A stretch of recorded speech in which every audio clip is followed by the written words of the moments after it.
Kung hindi na po nakakapahinga ang lupa, ay kailangan na po nating gumamit ng katulad nito pong Guano Pure. Ano po? Ito po from the word guano, ito po ay ipot ng kabag or yung ipot po ng paniki.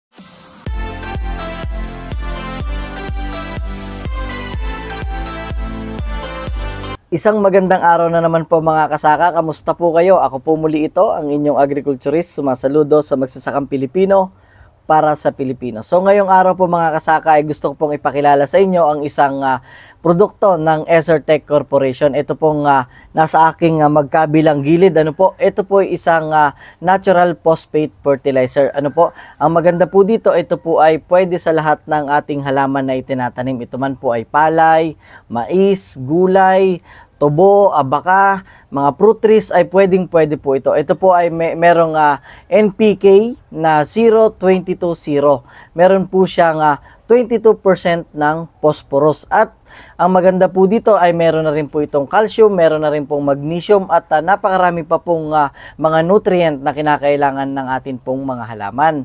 At ito po ay napakagandang gamitin dahil ito po ay hindi lang tinutulungan ng ating halaman na mapaganda, dahil ito din po ay kinukondisyon ang atin pong mga lupang sinasaka. Ano po? Dahil syempre kapag maganda ang lupa, maganda rin po yung ating mga halaman. At kapag hindi naman maganda yung lupa, masyado na siyang acidic or kaya ay alkaline o kaya ay tuloy-tuloy yung pagtatanim ng atin pong mga iba't ibang pangkabuhayan.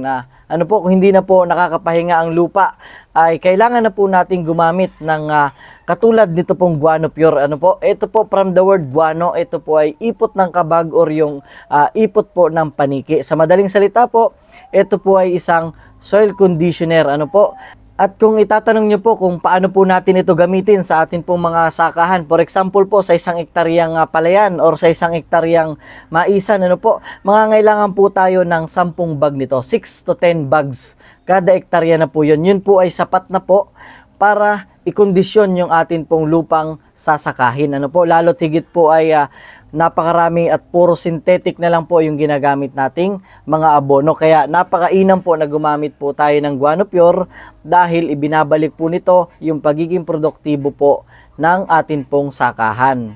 So sa isang hektarya po ay mangangailangan tayo ng 6 to 10 bag. Ano po? Yun po ay ang recommendation po namin is basal or yung huling galaw po ng lupa bago tayo magtanim. Or kung hindi nyo pa po magawa yung basal, pwede po natin itong isabay sa synthetic na abono. Sa first application, pwede pong 10 to 15 days, pwede po tayong mag-apply ng yung atin pong ginagamit na synthetic na abono. Tapos, 6 na sako po or 6 na bag ng Guano Pure.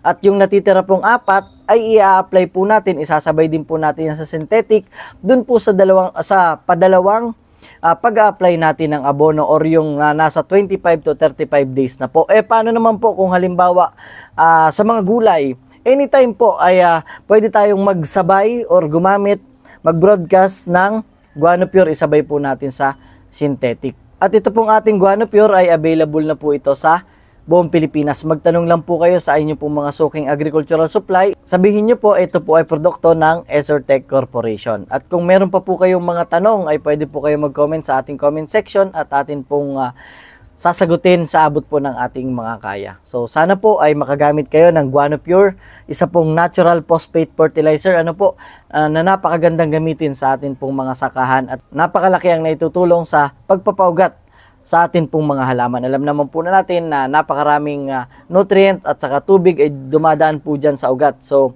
kapag mahabang ugat, maraming tubig, maraming nutrients ang nasisip-sip nito. Kaya naman yung halaman ay magiging mabulas, masuwi, magbibigay ng napakaraming bunga para po sa isang masaganang ani. So, maraming salamat po sa patuloy na sumusuporta at kung kayo po ay hindi pa nakaka-subscribe, ay mag-subscribe na po kayo at i-hit nyo na rin po ang notification bell para lagi po kayong updated sa akin pong mga susunod na videos. Maraming salamat po. Hanggang sa muli.